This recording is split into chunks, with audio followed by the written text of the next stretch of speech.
Hello friends, welcome back again. इस video के अंदर हम यूनिट वेक्टर स्टडी करेंगे कि कैसे हम यूनिट वेक्टर को रिप्रेजेंट करते हैं, क्या यूनिट वेक्टर का मैग्नीट्यूड होता है, कैसे हम किसी वेक्टर का यूनिट वेक्टर कैलकुलेट करते हैं और फाइनली हम न्यूमेरिकल्स भी करेंगे।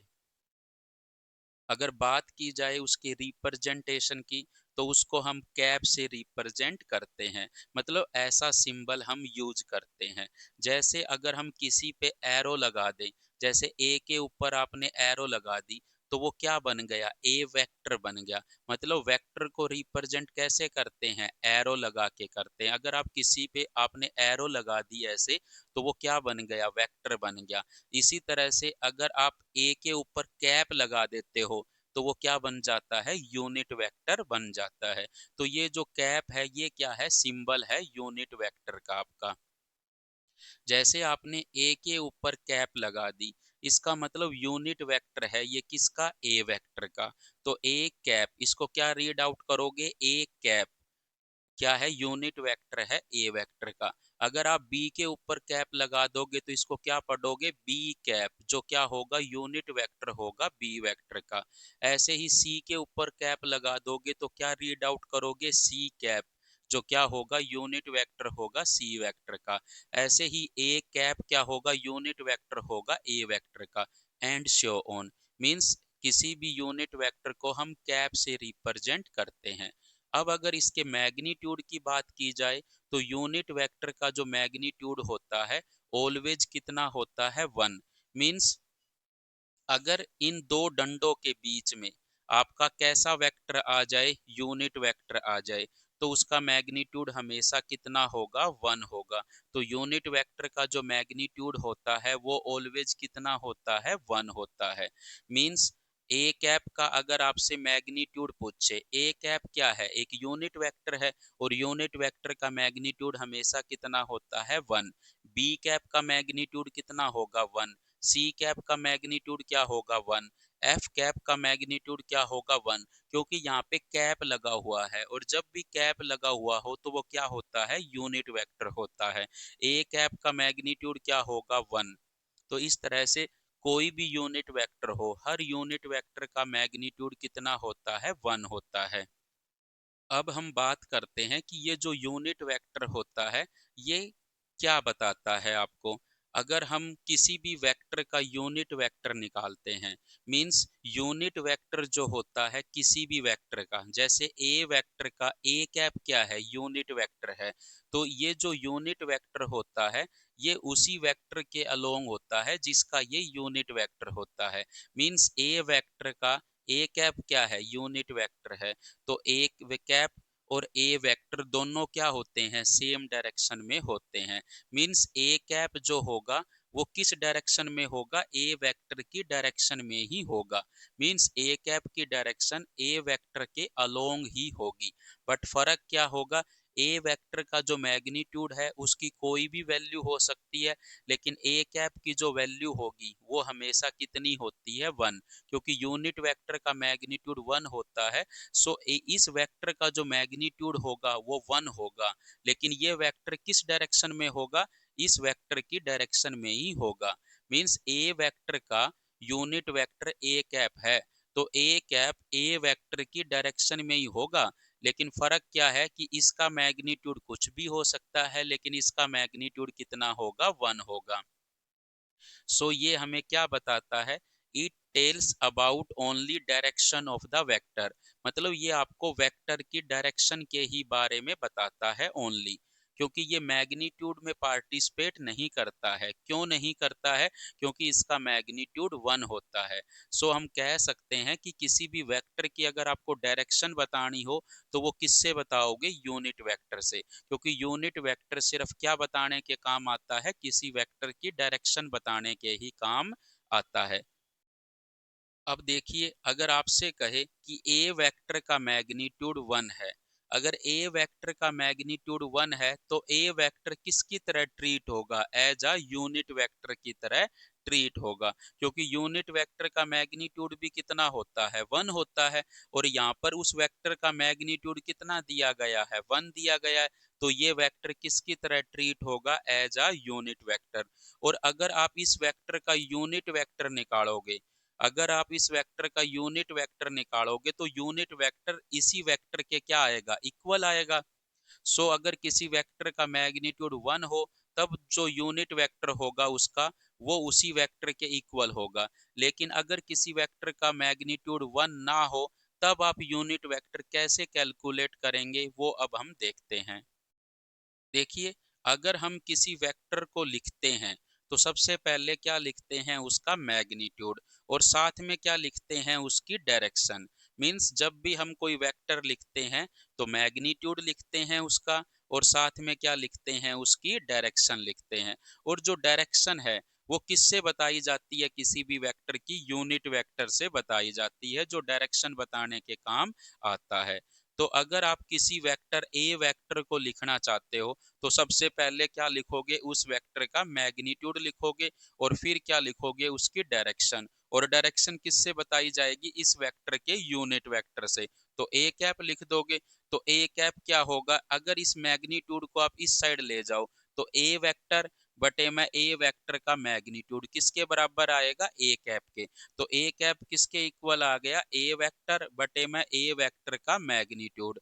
और यही आपका क्या है, तरीका है यूनिट वेक्टर को निकालने का।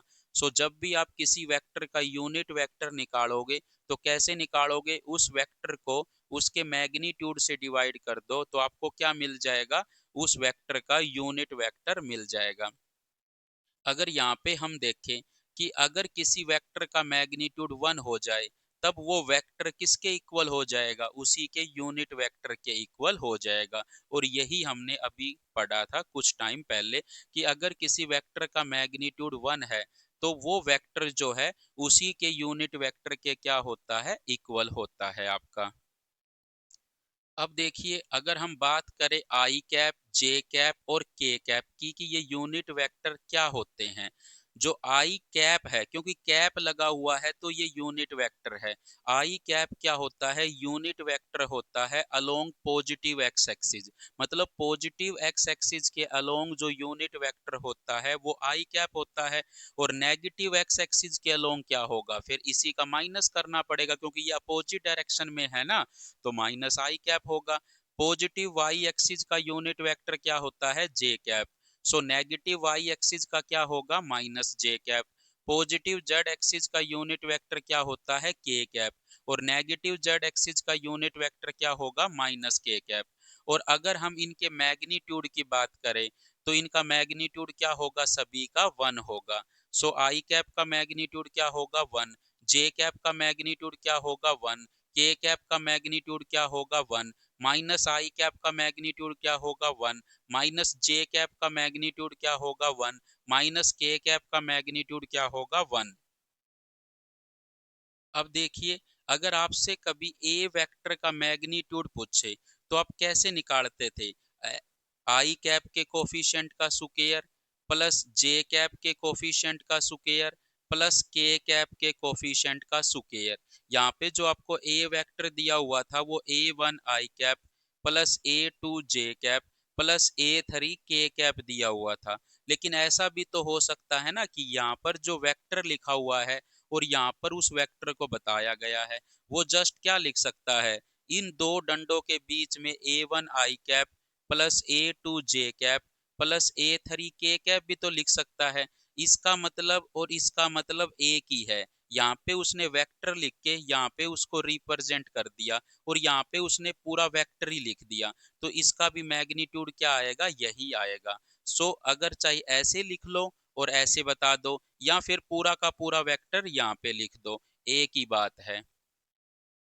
अब देखिए, आई कैप का मैग्नीट्यूड हमें पता है कितना होता है, 1। इसको इससे भी समझ लेते हैं। आई कैप का कोफिशिएंट कितना है, 1, तो 1 का स्क्वायर। जे कैप का कोफिशिएंट नहीं है और साथ में के कैप का कोफिशिएंट भी नहीं है। 1 का स्क्वायर 1 और 1 का रूट क्या आएगा, 1। सो आई कैप का जो मैग्नीट्यूड होगा वो कितना होगा, 1।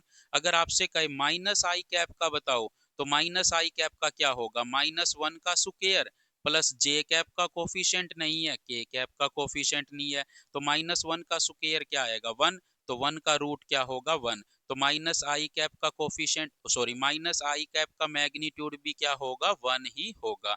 अगर आपसे कहे 2 i cap plus 3 J cap का क्या बताओ मैग्नीट्यूड, ऐसे लिख के दे दे, तो आप क्या करोगे, under the root i cap के साथ क्या है 2, 2 का स्क्वायर 4, जे कैप के साथ क्या है 3, 3 का स्क्वायर 9, और के कैप का कोफिशिएंट है नहीं, तो 9 और 4 13, तो रूट 13 आंसर आ जाएगा इसका। अब देखो अगर आपसे कहे i cap plus j cap plus k cap का क्या बताओ मैग्नीट्यूड बताओ, तो कैसे बताओगे, under the root i cap के साथ क्या है एक, एक का स्क्वायर एक, जे कैप के साथ क्या है एक, एक का स्क्वायर एक, के कैप के साथ क्या है एक, एक का स्क्वायर एक, तो एक प्लस एक 3, तो रूट 3 इसका क्या आ जाएगा आंसर आ जाएगा। अगर आपसे कहे -2 i cap plus 3 J cap plus 5 के कैप, इस तरह से इन दो डब्बों में बंद है, इसका मतलब आपसे इस वेक्टर का मैग्नीट्यूड पूछ रहा है, जो किसके इक्वल होगा, under the root same procedure है, आई कैप के साथ जो है उसका स्क्वायर, जे कैप के साथ जो है उसका स्क्वायर, के कैप के साथ जो है उसका स्क्वायर, तो क्या आएगा इसका आंसर रूट 38 आ जाएगा। 9 और 4 13, 13 और 25 38, तो आंसर क्या आएगा अंडर द रूट 38। तो इस तरह से अगर आपको दो डंडों के बीच में पूरा वेक्टर भी लिखा हुआ हो तो आप उसका मैग्नीट्यूड बता सकते हो। और ये सब कुछ मैंने इसलिए बताया ताकि मैं आपको यहाँ से बता सकूं कि आई कैप का जो मैग्नीट्यूड है वो भी 1 होता है, माइनस आई कैप का जो मैग्नीट्यूड होता है वो भी आपका 1 ही होता है। यहाँ से हम कह सकते थे कि आई कैप जे कैप के कैप या minus i cap minus j cap minus के कैप सभी का मैग्नीट्यूड कितना होता है 1 होता है, जिसको हमारा जो नॉर्मल प्रोसेस है मैग्नीट्यूड निकालने का उससे भी हम निकाल के बता सकते हैं। अब देखिए क्वेश्चन क्या है, find the unit vector of a vector a vector equal to i cap plus j cap plus k cap. Means आपको इसका क्या निकालना है, यूनिट वेक्टर निकालना है, और आपको ए वेक्टर क्या गिवन है i cap plus j cap plus k cap. और अगर हम इसका यूनिट वेक्टर निकालते हैं तो ए वेक्टर के यूनिट वेक्टर को किससे रिप्रेजेंट करेंगे, ए कैप से, जो किसके इक्वल होगा ए वेक्टर बटे में ए वेक्टर का मैग्नीट्यूड। तो ए कैप क्या आएगा, ए वेक्टर तो हम ऊपर लिख देंगे लेकिन इसका जो मैग्नीट्यूड है वो हमें निकालना पड़ेगा, और मैग्नीट्यूड क्या होगा under the root i cap के साथ जो है उसका स्क्वायर, जे कैप के साथ जो है उसका स्क्वायर प्लस के कैप के साथ जो है उसका स्क्वायर, अंडर द रूट 1 का स्क्वायर 1 प्लस 1 का स्क्वायर 1 प्लस 1 का स्क्वायर 1, तो ये रूट 3 आ जाएगा इसका मैग्नीट्यूड। यहाँ पे रूट 3 हम रख देंगे, और रूट 3 को हम ऐसे भी यूज कर सकते हैं 1/√3 आई कैप प्लस 1/√3 जे कैप प्लस 1/√3 के कैप, मतलब रूट 3 को हम इसके साथ भी ले गए, इसके साथ भी ले गए और इसके साथ भी ले गए, तो हमने उस वेक्टर का क्या निकाल लिया, यूनिट वेक्टर निकाल लिया। अब देखिए नेक्स्ट क्वेश्चन क्या है, if a vector a vector equal to a i cap plus b j cap plus 1/5 k cap is a unit vector.